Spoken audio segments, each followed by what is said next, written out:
with Angelina, walking you through how to pack for a backpacking trip, specifically for food for 3 nights in the backcountry.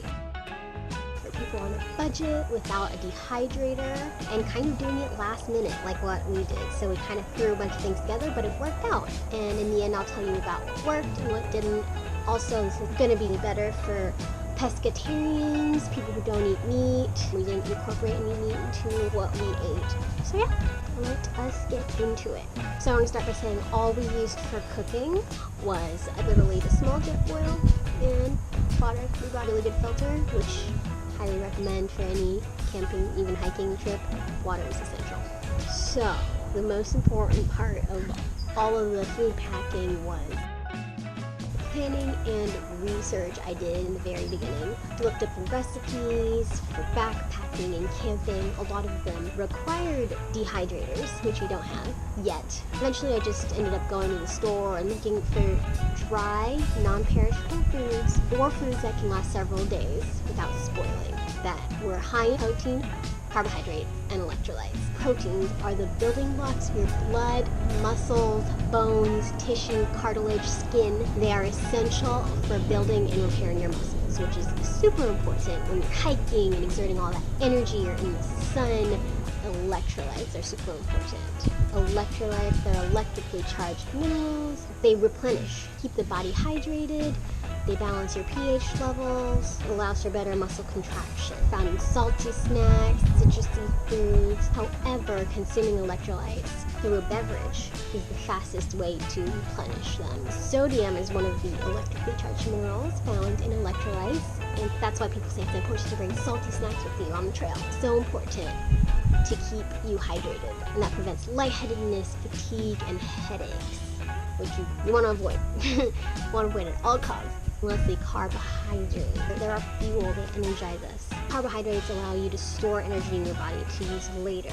And again, you want to incorporate proteins, electrolytes, and carbohydrates in your snacks, beverages, and meals.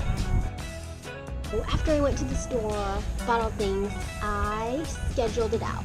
I made a calendar. I put down how many miles we were going to do each day. Based on that, I arranged the meals. If it were an easy day, I put the lighter meal for that day. Harder day, I put the heavier, protein dense meal for that day. On to what we actually ate each day. So every day we had a peanut butter and banana and honey blueberry bagel sandwich for 4 days. We did get a little bit tired of it, but it worked. It had carbs, it had protein, it had everything we needed to start the day. The bagel didn't smash like normal bread does, so that worked out in the bear box. It was a little bulky, but it worked. And bananas actually stayed edible. They were mushy and maybe a little fermented at the end, but they're edible and we were just fine. And for lunch every day we had tuna packets or salmon packets. We alternated, and I ate mine with crackers. Clint had his with tortilla. He also had it with packets of mayo and tapatio, which we just got at a convenience store for free on the way up to the park. So I highly recommend that if your foods that you bring are not pre-seasoned. They're an easy and free way to season them. And for dinner, the first night we had pad thai mixed with some Thai-style rice. The pad thai was actually backpackers pantry, dehydrated backpacking food that's already pre-made, ready to go, just add water. We loved them. The only thing is that they're a little pricey, range from $5 to even $12 for a meal, which is higher than we wanted to spend. This pad thai package was left over from our previous trip, and so we just decided to bring it and use it up, and we mixed it with some rice, like little cups of rice that was pre-cooked, just needed to add water. And they paired really well. I bought them separately, and they're different brands, but they paired really well, which we were really happy about. Day 2, we did packets of wild rice and beans. That cost less than $5 for 2 servings, and we added tofu jerky and squid jerky to that for extra protein and flavor, which worked out because the jerky doubles as snacks and meal enhancers. So for day 3 was mac and cheese day, my favorite, which is so we did just like super affordable boxed mac and cheese. We did 2 of those boxes with 2 packs of cauliflower rice. All of that was probably under $5 total for 2 large servings. Both of those things, just add water, put in jet oil, mix it all up, and voila. Delicious cheesy meal. And day 4, we were out of the backcountry by then because that's the day we hiked out. And so for that day, we were able to leave dinner in one of the bear lockers at the campground, which we came back to at the end of the hike. We just left it there, it stayed safe. We did buckwheat soba noodles, which are high in protein, with sesame oil, dried unagi or eel, and seaweed. And that was delicious. As for snacks, we did the tofu and squid jerky. Oh, I made some homemade trail mix, which included chocolate-covered raisins, banana chips, dried coconut chips, pretzels, barbecue-flavored peanuts, and sunflower seeds. Oh, and walnuts. There's also walnuts in that mix, and that's just jam-packed with protein, carbs, salt. Let's talk a second about bear boxes. So in Yosemite, bear boxes are actually required for overnight campers. You can't even leave it in your vehicle overnight because bears are known to break into them. There are food lockers available though at designated trailheads. If you're just camping out in the normal areas, not in the backcountry, then you have food lockers available. Just a note about bear spray.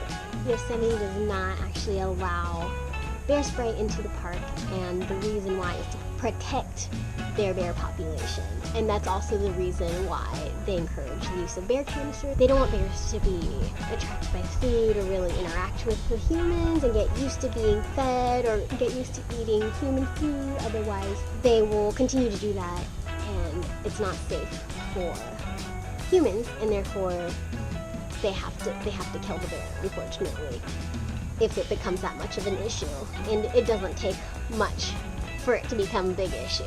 Bear canisters are for food, but food is considered to be anything scented, not just whatever we think food is to be, but anything in contact with food or contact with the food scent, like food containers, wrappers, sunscreen, chapstick, bug spray, anything that's scented, even just the slightest bit, toothpaste. It's important that all that goes into the bear canister overnight. So how to pack the bear box. I put it the latest meal that I would be eating. If we were going Monday, Tuesday, Wednesday, for example, I'd put Wednesday's meal in the bottom of the bear box, and Monday's obviously on top. Easy access, as well as toiletries. I know I would need that every night, so I put that on top. I recommend leaving out like snacks, toiletries. During the day, keep it out of the bear box because it is a little difficult to open the bear box. You need to press down or use your fingers. I actually have to ask Clint to open the bear box for me every single time because my fingers are just no traction in my fingers. So you want to empty out the air in like your snack bag. You need to open it, empty it out, empty the air out, and fold it up so that it's the most compact it could be, and repackage food. For example, we had mac and cheese one night. I had to pour out the pasta into a different bag instead of the cardboard box because the cardboard box was just bulky and would not have fit in the bear box. So repackaging your food and emptying the air out helps a lot. And it helps to keep your toiletries in one bag and each day's food in different bags, just so that they're all contained, easy to grab. And don't forget bags for trash. You're going to want several. You're going to want a bag for food waste, and then you're going to want several bags for human waste. You need to pack that in and out as well. Oh, that would suck.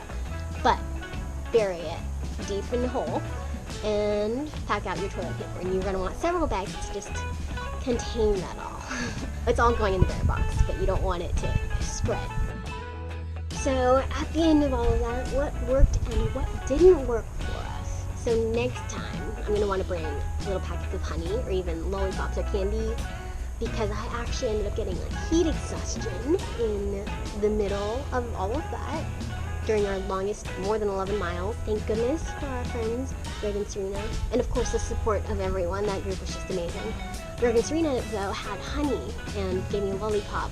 I was feeling so fatigued. It was so hard to walk. at the end of it. It was hard to eat that night. But the honey, little pack of honey, really just gave me a burst of energy. And that's what candy and sugar was good for. Like, it's not too much of it, of course. And if you're feeling fine, you don't really need it. But it's good to have for emergencies. It really, really gave me life when I was feeling like I was done, pretty much. Also, again, the peanut butter and banana bagels were great, but they were a little bulky and they took up a lot of space in the bread box. So next time we're gonna try overnight oats, which are super great. We do this normally at home. They're high in antioxidants, proteins, carbs, super rich in your vitamins and minerals. So next time we're gonna try to do that and save space. Another tip is that you can take things out of the bear box during the day. Leave them out. Things you need right away. Sunscreen, bug spray. That's what we needed right away when we were attacked by mosquitoes. We ended up just being eaten alive. Remember to leave those out in the day as long as you can remember to put them back in before you go to bed. Also, the whole tuna and salmon for lunch thing worked really great. The only thing we would do different is to bring more of it. I scheduled just to share one packet between Clint and I, but really the ideal portion would have been one whole pack for me and 2 whole packs for him. I didn't really know how to gauge that, but yeah, for next time, just bring more. And lastly, my last tip would have just been to section off the snacks better, all the trail mix in one big bag, but it would have been nice to portion it out into little bags that fit into the smaller like waist pockets of the pack on the waist strap, and the smaller packs at the top, just for easy access. Instead of one big bag, you want to like section out your snacks for each day. That is all. If you have any tips, tricks, suggestions, I would love to know. This is just my experience. I'm not like a total expert. I'm constantly still learning. So yeah, this is just something I could share. Best of luck with your journey. Thank you for listening.